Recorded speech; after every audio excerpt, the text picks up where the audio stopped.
ముందుగా ఈ రాష్ట్రంలో 4 కోట్ల మంది ప్రజలుంటే 40 మంది మన ఎమ్మెల్సీలో ఉంటాం అధ్యక్ష. పెద్దల సభలో కూర్చోవడం అనేటటువంటిది చాలా పెద్ద గౌరవం. ఇటువంటి గౌరవాన్ని నాకు ఇచ్చినటువంటి బీఆర్ఎస్ పార్టీకి, అట్లానే నిజామాబాద్లో నాకు ఓటు వేసి గెలిపించినటువంటి మా ఎంపీటీసీ జెడ్పీటీసీ సభ్యులకు ధన్యవాదాలు తెలియజేస్తూనే, నాకు ఇచ్చినటువంటి బాధ్యతను నేను నిర్వహించడానికి అదే బీఆర్ఎస్ పార్టీ నుంచి నాకు అనేకమైనటువంటి కట్టుబాట్లు ఎదురవుతూ ఉన్నాయి. కాబట్టి ఆ పార్టీ ద్వారా సంక్రమించినటువంటి పదవిని పెట్టుకోవడం అన్నది నైతికత కాదు. కాబట్టి ఆ పార్టీ ఇచ్చినటువంటి పదవికి రాజీనామా చేయాలని చెప్పి నిర్ణయం తీసుకున్నాను అధ్యక్ష. దాన్ని తమరు యాక్సెప్ట్ చేయాలని ఫ్లోర్ ఆఫ్ ది హౌస్లో అడుగుతా ఉన్నాను అధ్యక్ష. అదేవిధంగా అధ్యక్ష, తమరికి తెలుసు అధ్యక్ష, నేను గత 20 సంవత్సరాలుగా ప్రజా జీవితంలో ఉన్నటువంటి వ్యక్తిని. తెలంగాణ ఉద్యమ సందర్భంలో అనేక మంది కేసీఆర్ గారి నాయకత్వం పట్ల, ప్రొఫెసర్ జయశంకర్ గారి నాయకత్వం పట్ల ఇన్స్పైర్ అయ్యి ఎంతోమంది ఉద్యమంలోకి వచ్చినటువంటి వ్యక్తుల్లో నేను ఒకదానిగా ఆనాడు 2006లో ఉద్యమంలోకి వచ్చాను అధ్యక్ష. 2006లో నేను ఉద్యమానికి వచ్చేటప్పటికే బీఆర్ఎస్ పార్టీ పొలిటికల్గా ఒక శక్తిగా ఎదిగింది అధ్యక్ష. ఆనాటికే యూనియన్ క్యాబినెట్ మినిస్టర్గా కేసీఆర్ గారు కూడా ఉన్నారు. అయినప్పటికీ నేను బీఆర్ఎస్ పార్టీలోకి రాకుండా ఇండిపెండెంట్గా తెలంగాణ జాగృతి అనేటటువంటి సంస్థను స్థాపించి, ఆ సంస్థ ద్వారా తెలంగాణ ఉద్యమంలో ఎక్కడైతే గ్యాప్ ఉందో ఆ గ్యాప్ని ఫుల్ఫిల్ చేయడానికి, ముఖ్యంగా మహిళా లోకాన్ని తెలంగాణ ఉద్యమంలోకి తీసుకురావడానికి, యువమిత్రుల్ని తెలంగాణ ఉద్యమంలోకి తీసుకురావడానికి అనేక కార్యక్రమాలు చేపట్టడం జరిగింది అధ్యక్ష. అందులో ప్రధానంగా ఏదైతే మన సంస్కృతి గురించి అనేకమైనటువంటి చిన్న చూపు చూసేటటువంటి పరిస్థితి ఉన్నటువంటి సందర్భంలో మన బతుకమ్మ మన గౌరవం అని చెప్పి బతుకమ్మ పండుగను ముందుకు తీసుకెళ్ళి నేను ఊరూరా తిరుగుతూ మరి బతుకమ్మ పండుగ మన ఆత్మగౌరవానికి ప్రతీక అని చాటి చెప్పేటటువంటి ప్రయత్నం చేశాను అధ్యక్ష. అదేవిధంగా మన చరిత్రకు సంబంధించి 3000 సంవత్సరాల తెలంగాణ చరిత్రను కూడా నేను ప్రత్యేకించి ఒక చారిత్రక బృందాన్ని కూడా పెట్టుకొని మరి పుస్తకాలను కూడా వెలువరించడం జరిగింది అధ్యక్ష. తెలంగాణలో ఉన్నటువంటి చారిత్రక కట్టడాలను పరిరక్షించడానికి, ఆ కట్టడాల చుట్టూ ఉన్నటువంటి చరిత్రను కూడా నేను నిక్షిప్తం చేయడానికి చేయని ప్రయత్నం అంటూ లేదు అధ్యక్ష. అట్లానే ప్రధాన స్రవంతి మీడియాలో, సినిమాల్లో మనకు జరుగుతున్నటువంటి అవమానం పట్ల ఆనాడు ఉమ్మడి రాష్ట్రంలో చాలా తీవ్రంగా కొట్లాడడం జరిగింది అధ్యక్ష. మన భాషను, మన యాసను ప్రొటెక్ట్ చేయడానికి నా వంతు ప్రయత్నం చేశాను అధ్యక్ష. అప్పటికే ఉమ్మడి రాష్ట్రంలో ఉన్నటువంటి పాఠ్య పుస్తకాల్లో కూడా మన తెలంగాణ మహనీయుల చరిత్ర లేకపోవడం, మన తెలంగాణ సాంస్కృతిక అంశాలు లేకపోవడం, మన తెలంగాణ భాష పట్ల వివక్ష ఉండడం పట్ల కూడా శ్రీకృష్ణ కమిటీకి ఆనాడు ఇచ్చినటువంటి రిపోర్ట్లో కూడా తెలంగాణ జాగృతి తరఫున మేము ఇవ్వడం జరిగింది అధ్యక్ష. శ్రీకృష్ణ కమిటీ ఇచ్చినటువంటి ఫైనల్ రిపోర్ట్లో కూడా ఆ వాస్తవాలని వాళ్ళంతా ఉటంకించడం జరిగింది అధ్యక్ష. ఇవన్నీ కూడా మరి తెలంగాణ ప్రజలు కూడా మర్చిపోరు అధ్యక్ష. ఇవన్నీ చేస్తూ వచ్చినాం. 8 సంవత్సరాలు ఒక ఇండిపెండెంట్ సంస్థగా మేము ఉన్నాం అధ్యక్ష. అదేవిధంగా సాంస్కృతిక పరమైన అంశాలే కాకుండా బాలికల విద్య పట్ల, ఆదివాసీల హక్కుల పట్ల, మన ప్రాంతంలో ఉన్నటువంటి పరిశ్రమల్లో మన ప్రాంత ఉద్యోగులకే, మన ప్రాంత యువకులకే ఉద్యోగాలు దక్కాలనేటటువంటి అంశాల పట్ల కూడా ఆనాడు మేము పోరాటం చేయడం జరిగింది అధ్యక్ష. 2004లో నేను వాస్తవానికి అప్పటికే అమెరికాలో ఉద్యోగాలు చేస్తూ ఉన్నాం అధ్యక్ష. 2004 ఆగస్టులో నేను నా పర్సనల్ రీజన్స్ కోసము భారతదేశానికి వచ్చాను అధ్యక్ష. కానీ ఆ తర్వాత 2006లో ఎప్పుడైతే కేసీఆర్ గారు యూనియన్ మినిస్టర్ పదవికి రిజిగ్నేషన్ చేశారో అనేక మంది యువకులు తమ ఉద్యోగాలను వదులుకొని ఉద్యమంలోకి వచ్చారు అధ్యక్ష. వారితో పాటే నేను కూడా ఉద్యమంలోకి వచ్చాను అధ్యక్ష. వేలాది మందిని వారు ఇన్స్పైర్ చేసినట్టే నన్ను కూడా ఇన్స్పైర్ చేశారు అధ్యక్ష. అయితే మీ అందరికీ తెలుసు అధ్యక్ష, ఉద్యమంలో మనందరం కూడా కష్టపడ్డాం, పార్టీలకు అతీతంగా కష్టపడ్డాం. అనేక సందర్భాలు జరిగినాయి. చాలా సక్సెస్ఫుల్గా మన అంశాలని మనం ప్రజలకు చెప్పగలిగినాం, భావజాల వ్యాప్తి చేయగలిగినాం. అయితే అధ్యక్ష 2013-14లో తెలంగాణ ఉద్యమాన్ని మలుపు తిప్పేటటువంటి కీలక ఘట్టాలు జరిగినాయి అధ్యక్ష. 2013లో ఆనాడు కాంగ్రెస్ పార్టీలో ఉన్నటువంటి కొంతమంది నాయకులు మరి కేసీఆర్ గారిని మీరు ఢిల్లీకి రండి, సోనియా గాంధీ గారు నిర్ణయం తీసుకున్నారు తెలంగాణ ఇస్తారని చెప్పి పిలిపిస్తే మేము కుటుంబ సమేతంగా 2013లో ఢిల్లీకి వెళ్ళడం జరిగింది అధ్యక్ష. కానీ వెళ్ళిన తర్వాత 2 నెలలు కూడా దాదాపుగా కనీసం కాంగ్రెస్ పార్టీలో పెద్ద నాయకులు కానీ చిన్న నాయకులు కానీ ఎవరు పలకరించిన పాపన పోలేదు అధ్యక్ష. ఆనాడు ఈ ఘట్టం నేను ఈ హౌస్లో రికార్డు కావాలని చెప్తా ఉన్నా అధ్యక్ష. ఎందుకంటే ఇవాళ అనేక మంది తెలంగాణ ఉద్యమంతో సంబంధం ఉన్నవాళ్ళు, లేని వాళ్ళు, కొత్తగా రాజకీయాల్లోకి వస్తున్నటువంటి వాళ్ళు కూడా తెలంగాణ ఉద్యమంలో మీ పాత్ర ఏంటి అని మాట్లాడుతున్నటువంటి సందర్భంలో గల్లీలో కొట్లాడటమే కాదు, ఢిల్లీలో లాబియింగ్లో కూడా నా పాత్ర ఉందని చెప్పడానికే హౌస్లో ఈ మాట చెప్తా ఉన్నాను అధ్యక్ష.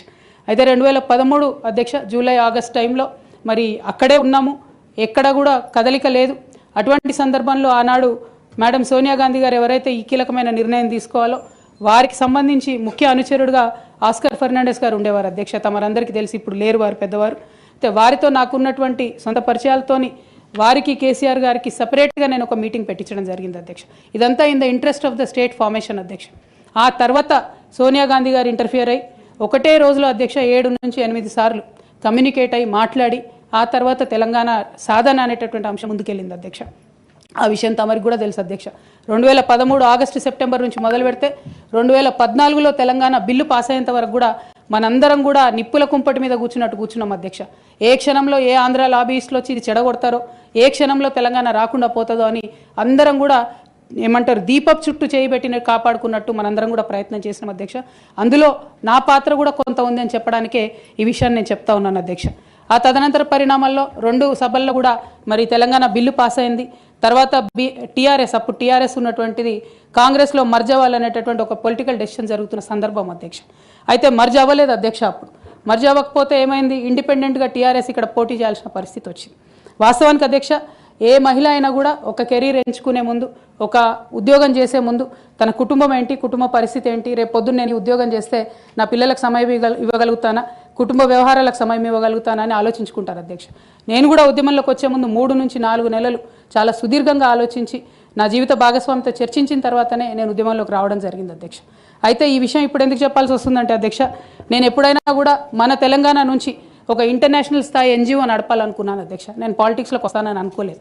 కాకపోతే 2013-14లో ఎప్పుడైతే ఈ పరిణామాలు జరిగినాయో, టీఆర్ఎస్ పార్టీ ఒంటరిగా పోటీ చేయాల్సి వచ్చిందో అధ్యక్ష, ఆనాడు నాకు పార్టీ నుంచి వచ్చినటువంటి రిక్వెస్ట్ ఏంటంటే, నువ్వు నిజామాబాద్లో చేసినటువంటి పనికి నిన్ను నిజామాబాద్లో దాదాపుగా ఇంటింటికి గుర్తుపడతారు కాబట్టి నువ్వు ఎంపీ టికెట్ తీసుకొని అక్కడ ఉంటే అందరు ఎమ్మెల్యేలు మనం గెలిచేటటువంటి ఆస్కారం ఉంటుంది కాబట్టి నువ్వు ఇక్కడ పోటీ చేయాలని ఆనాడు టీఆర్ఎస్ పార్టీ నాకు పిలిచి పార్లమెంట్ టికెట్ ఇచ్చింది అధ్యక్ష. నేను ఎప్పుడు కూడా వారిని అడుక్కొని టికెట్ తీసుకోలేదు అధ్యక్ష. ఆ నిజామాబాద్ ప్రజలు దాన్ని గౌరవించారు. 9కి 9 కంప్లీట్గా నిజామాబాద్లో ఎమ్మెల్యేలని గెలిపించారు అధ్యక్ష. తద్వారా టీఆర్ఎస్ ఇండిపెండెంట్గా ఆనాడు అధికారంలోకి వచ్చింది అధ్యక్ష.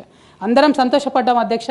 నేషనల్ పార్టీస్ మీద డిపెండ్ కాకుండా ఒక స్వీయ రాజకీయ అస్తిత్వం ఈ రాష్ట్రానికి ఉంటుందని చెప్పి టీఆర్ఎస్ పార్టీ అధికారంలోకి వస్తే తెలంగాణ ప్రజలకు మేలు జరుగుతుందని చెప్పి అందరం కూడా పనిచేసాం అధ్యక్ష, కష్టపడ్డాం. అదేవిధంగా మొదటిసారి పార్లమెంట్లో ఉన్నటువంటి మనందరం కూడా మీకు తెలుసు అధ్యక్ష, ఇక్కడ కూడా చాలామంది సహచరులు ఉన్నారు. చాలా అంశాల మీద, విభజన అంశాల అన్నిటి మీద కూడా నిరంతరం పోరాటం చేసి అది హైకోర్టు సాధించుకోవడం కావచ్చు అధ్యక్ష, కాళేశ్వరం లాంటి పెద్ద ప్రాజెక్టులకు అనుమతులు సాధించుకోవడం కావచ్చు అధ్యక్ష, అనేక అంశాల మీద కొట్లాడి కూడా పనిచేసినాం అధ్యక్ష. అంటే ఈ అంశాలు చెప్పడంలో ఉద్దేశం ఏంటంటే అధ్యక్ష, కేవలం పదవులు కావాలి రాజకీయం కోసమే టీఆర్ఎస్ పార్టీలోకి నేను వెళ్ళలేదు అధ్యక్ష. ఆనాడు టీఆర్ఎస్ పార్టీకి అవసరం, తెలంగాణ ప్రజలకు అవసరం అని చెప్పినారు కాబట్టి వెళ్ళిన అధ్యక్ష. వెళ్ళిన తర్వాత కూడా నిజామాబాద్ పార్లమెంట్లో ఉన్నటువంటి వారందరికీ తెలుసు అధ్యక్ష, ఒక 20 సంవత్సరాలు పెండింగ్ ఉండే అధ్యక్ష నిజామాబాద్ పెద్దపల్లి రైల్వే లైన్. కానీ మొదటి 2-3 సంవత్సరాలలోనే వెంటబడి నేను అది పూర్తి చేసుకోగలిగిన అధ్యక్ష. అంటే ఇట్లా ఒక్కొక్కటి ఏ రోల్ ఇస్తే ఆ రోల్లో పనిచేసుకుంటూ వెళ్ళినాం అధ్యక్ష. ఏ రోల్ ఇస్తే ఆ రోల్లో డెడికేటెడ్గా తెలంగాణ ప్రజలకు పనికొచ్చేటట్టుగా చేసినాం అధ్యక్ష. సో 2014లో తెలంగాణ జూన్ 2న వస్తే సెప్టెంబర్లో బతుకమ్మ పండుగ వచ్చింది అధ్యక్ష. నేను అంతకుముందు తెలంగాణ జాగృతి నుంచి దాదాపుగా 8-9 సంవత్సరాల నుంచి కంటిన్యూస్గా బతుకమ్మ పేరుతోని ప్రతి సంవత్సరం కార్యక్రమాలు చేసేదాన్ని అధ్యక్ష. 2014లో వచ్చినటువంటి బతుకమ్మ, తెలంగాణ రాష్ట్రం ఏర్పడ్డ తర్వాత వచ్చినటువంటి మొదటి బతుకమ్మ నుండే నా మీద రిస్ట్రిక్షన్స్ ప్రారంభమైనాయి అధ్యక్ష. పొలిటికల్ పార్టీలో ఒక వ్యక్తిని స్వేచ్ఛను ఎట్లా హరిస్తారని చెప్పడానికే ఎగ్జాంపుల్ చెప్తా ఉన్నాను అధ్యక్ష. ఇక్కడ పర్సనల్ ఇష్యూస్ మాట్లాడకుండా నేను రూల్ పొజిషనే కోట్ చేసి మాట్లాడతాను అధ్యక్ష. Section 29A of representation of peoples act ఉంటుంది అధ్యక్ష. It is a statutory obligation for political parties to follow democratic norms. అంటే ఒక వ్యక్తి ఒక పార్టీలో చేరాడంటే ఆ వ్యక్తి యొక్క భావజాలాన్ని కానీ, ఆ వ్యక్తి యొక్క భావ ప్రకటన స్వేచ్ఛను కానీ ఆ పొలిటికల్ పార్టీస్ హరించడానికి లేదు అధ్యక్ష. నేను గత 8 సంవత్సరాలుగా ఇండిపెండెంట్గా ఒక వ్యక్తిగా సంస్థను నడుపుతూ చేస్తున్నటువంటి ప్రయత్నాలని అడ్డుకట్ట వేయడానికి మొదటి రోజు నుంచే ప్రయత్నం జరిగింది అధ్యక్ష.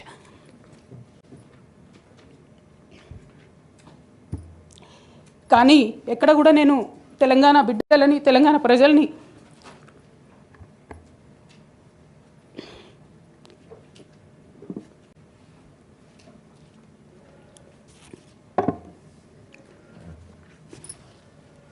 వాళ్ళను డిసప్పాయింట్ చేయదు కాబట్టి నవ్వుతూ పనిచేస్తూ వెళ్ళిపోయిన అధ్యక్ష.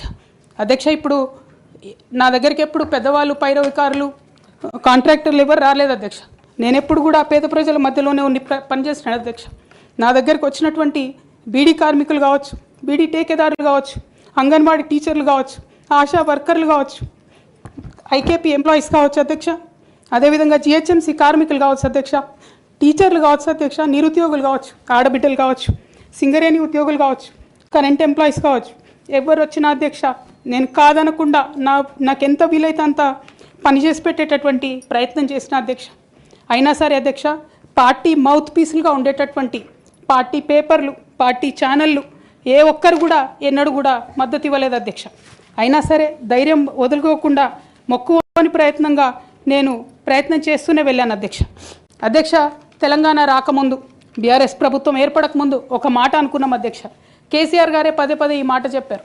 ఉమ్మడి రాష్ట్రంలో మనకు కాంట్రాక్ట్ వ్యవస్థ వచ్చింది, మరి కాంట్రాక్ట్ ఎంప్లాయీస్తోని, అవుట్సోర్సింగ్ ఎంప్లాయీస్తోని దేశానికి నష్టం జరుగుతుంది, రాష్ట్రానికి నష్టం జరుగుతుంది, అందరికన్నా ఎక్కువ తెలంగాణ యువకులకు నష్టం జరుగుతుందని చెప్పారు అధ్యక్ష.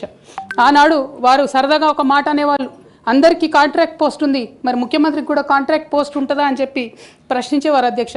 కానీ తెలంగాణ వచ్చిన తర్వాత 10 ఏళ్లలో కూడా కాంట్రాక్ట్ వ్యవస్థను మనం రద్దు చేసుకోలేకపోయినాం అధ్యక్ష. అది కాకుండా అవుట్సోర్సింగ్ ఎంప్లాయీస్, అవుట్సోర్సింగ్ వ్యవస్థను పెంచి పోసిపోయినాం అధ్యక్ష. అధ్యక్ష, బాధతో, చాలా ఆవేదనతో నేను ఈ మాటలు చెప్తా ఉన్నా అధ్యక్ష. తెలంగాణ సమాజానికి ఏదైతే ప్రశ్నించడం నేర్పించినటువంటి బీఆర్ఎస్ పార్టీ అధ్యక్ష, అంతర్గత వేదికలలో అనేక సందర్భాలలో నేను ప్రశ్నిస్తే అధ్యక్ష నా మీద కక్ష కట్టారు అధ్యక్ష. కేసీఆర్ గారు చుట్టూన్నటువంటి కొందరు వ్యక్తులు, తప్పక చెప్తున్నాను అధ్యక్ష ఈ మాట, ఎందుకంటే భారతదేశ రాజ్యాంగం ప్రకారం రాజకీయ పార్టీలు ఏవైనా కూడా ప్రజలకు ఒక దిక్సూచిగా నిలవాలి అధ్యక్ష, ప్రజలకు ఒక దారిదీపంగా నిలవాలి. పార్టీలోనే అంతర్గత ప్రజాస్వామ్యం లేకపోతే రాష్ట్రంలో ఎట్లా ప్రజాస్వామ్యం ఉంటుందనే విషయాన్ని కూడా మనందరం గమనించాలి. కాబట్టి ఈ మాట చెప్తా ఉన్నాను అధ్యక్ష. మరి కక్షగట్టి నన్ను ప్రశ్నించినందుకు పార్టీ నుండి బయటకు పంపించారని చెప్పక తప్పదు అధ్యక్ష. అధ్యక్ష, మొదటి సంవత్సరం నుంచే రాష్ట్ర స్థాయి నిర్ణయాలలో ఎక్కడ కూడా నా పాత్ర లేకుండా కట్టుబడి చేసినారు అధ్యక్ష. ఇవాళ ఆనాడు బాధపడ్డా, ఇవాళ నేను సంతోషపడతా ఉన్నా అధ్యక్ష. ఎందుకంటే అధ్యక్ష, ధర్నా చౌక్ రద్దు చేయడం అనేటటువంటిది ప్రజాస్వామిక హక్కుల్ని కాలరాయడంలో మొదటి మెత్త అధ్యక్ష. ఆనాడు ఇంటర్నల్గా ఎంత ప్రొటెస్ట్ చేసినా కూడా రాష్ట్రం వచ్చింది, ఇప్పుడు ధర్నాలు ఎందుకు, దరఖాస్తులు లేవు, ధర్నాలు లేవు, అన్ని పనులు చేసి పెడతామని చెప్పుకుంటూ వెళ్ళడం జరిగింది అధ్యక్ష. అట్లానే రైతులకు జరిగినటువంటి అక్రమ అరెస్టులు అధ్యక్ష, ఇవాళ ఒక్కొక్క దగ్గర నుంచి రైతులు మాట్లాడుతూ ఉంటే బాధ తట్టుకోలేకపోతున్నాం అధ్యక్ష. అదేవిధంగా పార్టీలో జరుగుతున్నటువంటి అవినీతి అధ్యక్ష, ప్రభుత్వంలో జరుగుతున్నటువంటి అవినీతిని ఎప్పటికప్పుడు నేను వారి దృష్టికి తీసుకెళ్లడం జరిగింది అధ్యక్ష. అమరజ్యోతి నుంచి మొదలు పెట్టుకుంటే అధ్యక్ష, అంబేద్కర్ విగ్రహం దగ్గర నుంచి మొదలు పెట్టుకుంటే అధ్యక్ష, సెక్రటేరియట్ నుంచి మొదలు పెట్టుకుంటే అధ్యక్ష, కలెక్టరేట్లలో కూడా తీరని అవినీతి జరిగిన మాట ముమ్మాటికి వాస్తవం అధ్యక్ష. దీనికి పెద్ద ఉదాహరణలు సిద్దిపేట, సిరిసిల్లలో కట్టినటువంటి కలెక్టరేట్లు 2 వచ్చినటువంటి మొదటి వర్షానికే 2 కూడా మునిగిపోయినాయి అధ్యక్ష. ఆ విజువల్స్ అందరం కూడా మనం చూడడం జరిగింది. ఇక సిద్దిపేటలో, సిరిసిల్లలో కట్టిన కలెక్టరేట్లకే దిక్కు లేకపోతే మొత్తం రాష్ట్రంలో కట్టినటువంటి అన్ని బిల్డింగ్లు ఎట్లుంటాయన్న విషయాన్ని కూడా ఒకసారి తెలంగాణ ప్రజలు ఆలోచించుకోవాలి అధ్యక్ష. ఒక పక్క నిజం మాట్లాడే వాళ్ళను, సూటిగా మాట్లాడే వాళ్ళను, ఉన్నట్టు చెప్పే వాళ్ళను రిస్ట్రిక్ట్ చేయడమే కాకుండా అధ్యక్ష, ఉద్యమకారుల విషయంలో తీరని నిర్లక్ష్యం గురైంది అధ్యక్ష. అనేక సందర్భాల్లో నేను పార్టీ నాయకులని, పెద్ద నాయకులను కూడా అనేక సందర్భాల్లో అడిగిన అధ్యక్ష. వేరే విధంగా సహకరించకపోతే, వేరే విధంగా వాళ్ళకి హెల్ప్ చేయలేకపోతే కనీసం సీఎం రిలీఫ్ ఫండ్ కింద మనిషికి 10 లక్షలు ఇద్దాం, ఎక్కడోళ్ళు అక్కడ సెటిల్ అయిపోతారు అధ్యక్ష అని కూడా అడిగినాం అధ్యక్ష. అది కూడా చేయలేదు. 43 లక్షల మందికి పెన్షన్లు ఇస్తున్నామని గర్వంగా మనం చెప్పుకుంటున్నాం. ఉద్యమకారులు కాన్స్టిట్యున్సీకి 1000 మంది కూడా ఉండరు. ఆ 1000 మందిని పట్టుకుంటే ఇంకో 1,00,000 మందికి ఎక్కువైతుంది. వాళ్ళకు పెన్షన్ ఇస్తే లాగుంటుంది, గౌరవంగా ఉంటుందని అనేక సందర్భాల్లో చెప్పినాం అధ్యక్ష. అది కూడా 69లో పనిచేసినటువంటి ఉద్యమకారులు వాళ్ళ స్ఫూర్తిని తీసుకొనే మనం ముందుకెళ్ళినామని మనం చెప్పుకున్నాం అధ్యక్ష. కానీ వారిని కూడా ఎన్నడూ కూడా గుర్తించలేకపోయినాం అధ్యక్ష. అదేవిధంగా విద్య విషయంలో అధ్యక్ష, మన మెయిన్ ట్యాగ్ లైన్ నీళ్లు, నిధులు, నియామకాలు అనేటటువంటి మన మెయిన్ ట్యాగ్ లైన్ ఏదైతే ఉంటుందో అధ్యక్ష, అన్నిటినీ కూడా గండుగొట్టుకుంటూ పోయినాం అధ్యక్ష. విద్య విషయంలో, నియామకాల విషయంలో, అన్ని విషయాల్లో అదే జరిగింది అధ్యక్ష. అదేవిధంగా కొందరు ప్రజాప్రతినిధులు చేస్తున్నటువంటి దురాగతాలని కూడా ఎప్పటికప్పుడు నేను అధిష్టానానికి చేరవేసిన అధ్యక్ష. దాని మీద ఎటువంటి చర్యలు లేవు అధ్యక్ష. దానికి ప్రత్యక్ష నిదర్శనం ఇసుక దందాల్లో చేసినటువంటి అక్రమాలతోని నేరేళ్ల లాంటి దురాగతాలు జరిగినాయి అధ్యక్ష. దళిత బిడ్డల మధ్యలో అనవసరంగా బలైపోయినారు అధ్యక్ష. కానీ దాని మీద కూడా ఎటువంటి చర్యలు తీసుకోకపోవడం, అది అప్పుడు బీఆర్ఎస్ ప్రభుత్వం తీసుకోకపోవడం, ఇప్పుడు కాంగ్రెస్ ప్రభుత్వం చర్యలు తీసుకోకపోవడం కూడా చాలా దారుణం అధ్యక్ష. బోధన్ షుగర్ ఫ్యాక్టరీ అధ్యక్ష, నా ప్రాంతం అధ్యక్ష, నా బోధన్ మా అత్తగారిల్లు. ఒక 10 ఏళ్లలో కనీసం ఒక 100 సార్లు అడుగుంటాం అధ్యక్ష బోధన్ షుగర్ ఫ్యాక్టరీని తెప్పియాలని చెప్పి. బోధన్ షుగర్ ఫ్యాక్టరీ విషయంలో చేసినటువంటి నిర్లక్ష్యానికి మాత్రం నేను పర్సనల్గా చాలా అవమానంగా ఫీల్ అయిన అధ్యక్ష. అయినప్పటికీ ఇప్పటికి కూడా బోధన్ షుగర్ ఫ్యాక్టరీ తెరచకపోవడం, తెలంగాణ వచ్చి కూడా మా బోధన్ బిడ్డలకు న్యాయం జరగలేదన్న విషయం అర్థమవుతా ఉంది అధ్యక్ష.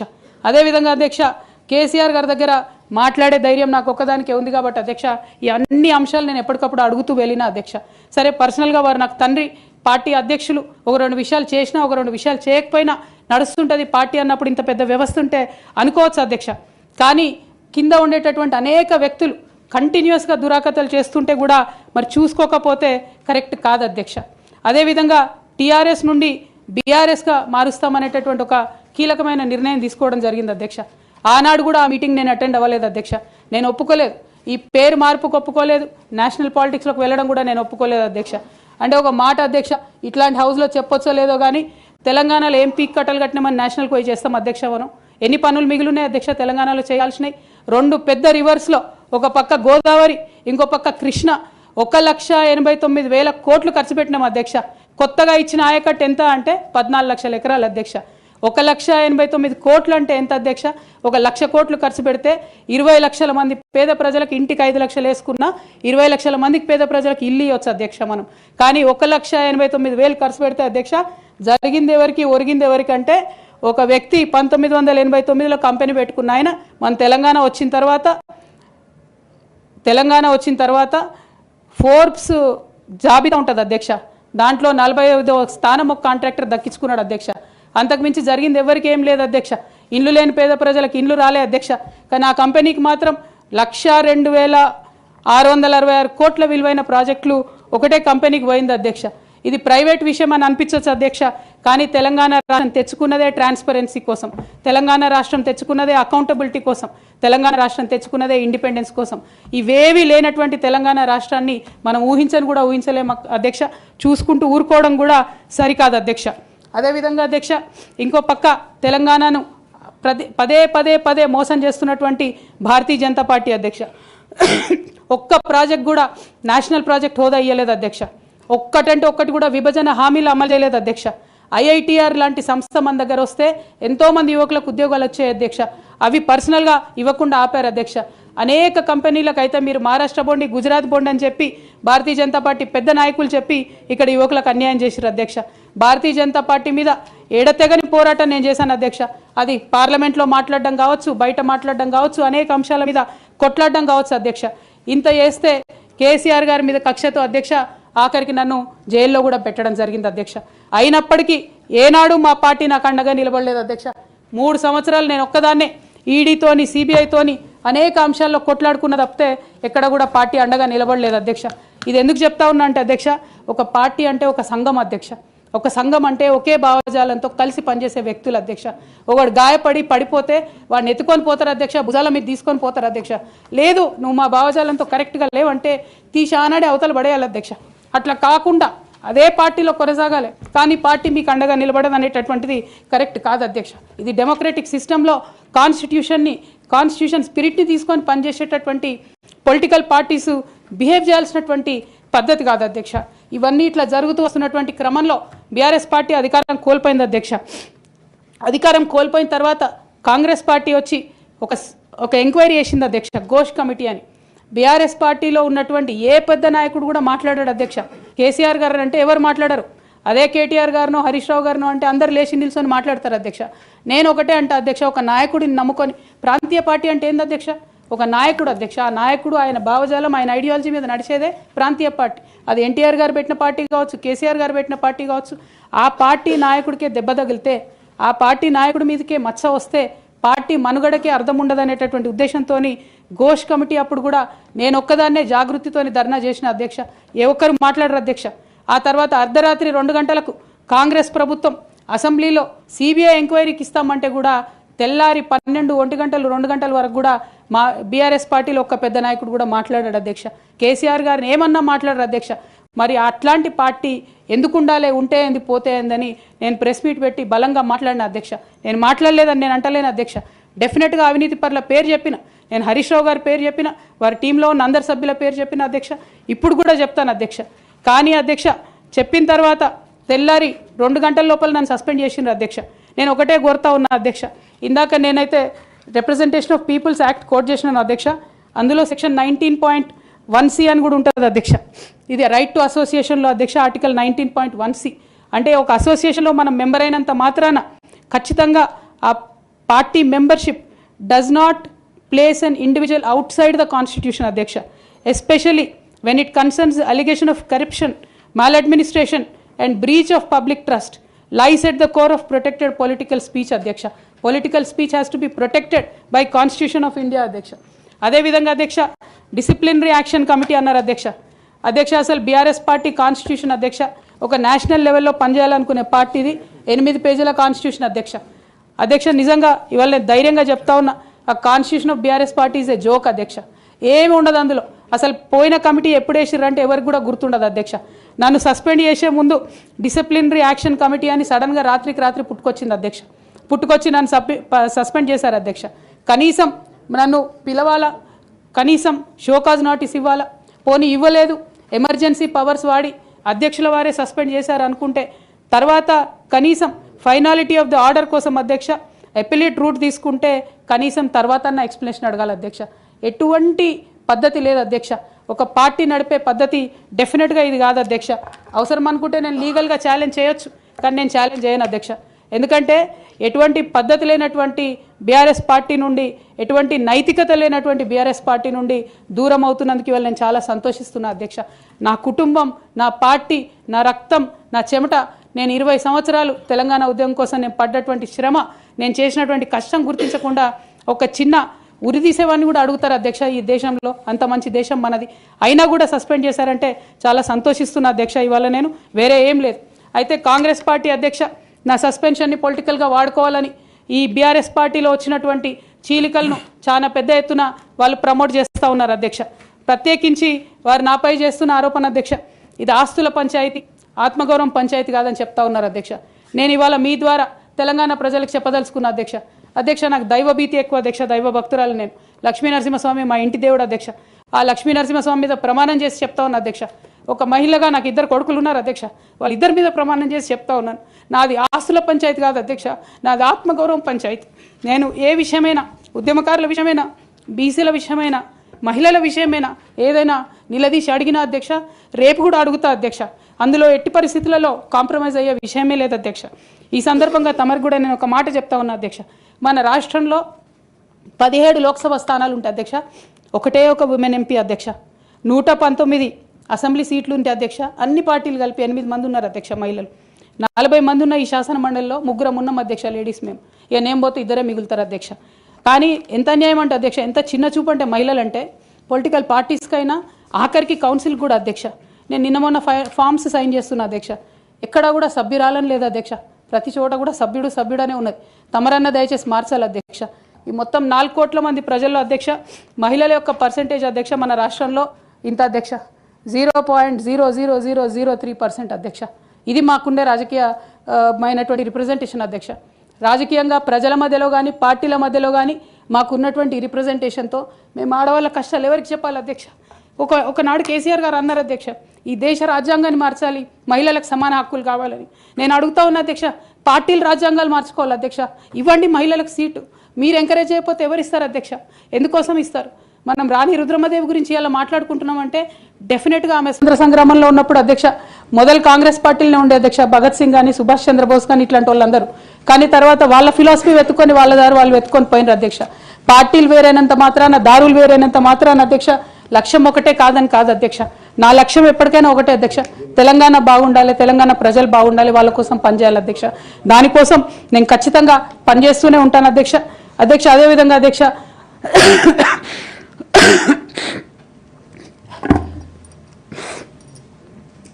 బీఆర్ఎస్ పార్టీ వైఫల్యాల్ని ఎండగడుతూ సక్సెస్ అయినటువంటి కాంగ్రెస్ పార్టీ అధ్యక్ష కంప్లీట్గా వాళ్ళు కూడా అన్ని అంశాలను ఇగ్నోర్ చేసినారు అధ్యక్ష.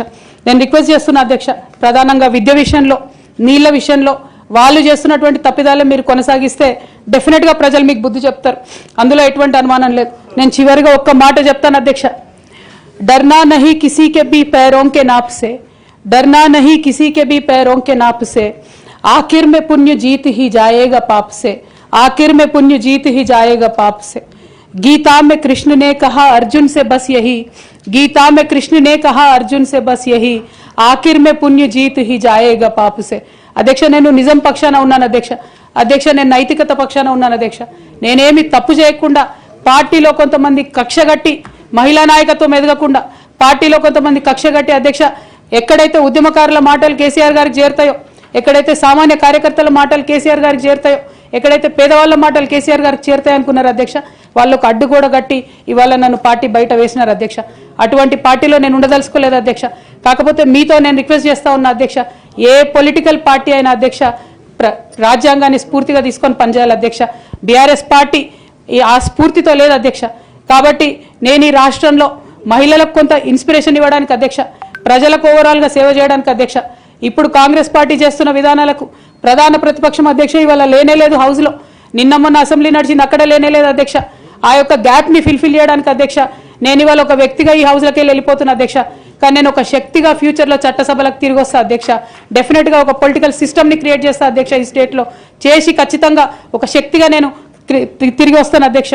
మీ అందరి యొక్క ఆశీర్వాదంతో ఈ హౌస్లో ఈ 4-5 ఇయర్స్లో మీతో ఉన్న అనుబంధంతో నేను చెప్తా ఉన్నా అధ్యక్ష, మీరు చాలా అవకాశాలు ఇచ్చారు అధ్యక్ష, చాలాసార్లు మాట్లాడే అవకాశాలు ఇచ్చారు, అనేక సమస్యల మీద పోరాటం చేసే అవకాశం ఇచ్చారు, మీకు ధన్యవాదాలు తెలియజేస్తాను అధ్యక్ష. కాకపోతే తెలంగాణ డెవలప్మెంట్ కోసం ఇప్పుడున్న పార్టీ కూడా అంతే కమిటెడ్తో పనిచేయాలని చెప్పి డిమాండ్ చేస్తూ ఆ అన్ని అంశాలను టేకప్ చేసి మేము పనిచేస్తామని మీకు తెలియజేస్తూ మీ దగ్గర సెలవు తీసుకుంటున్నాను అధ్యక్ష. Thank you. జై తెలంగాణ.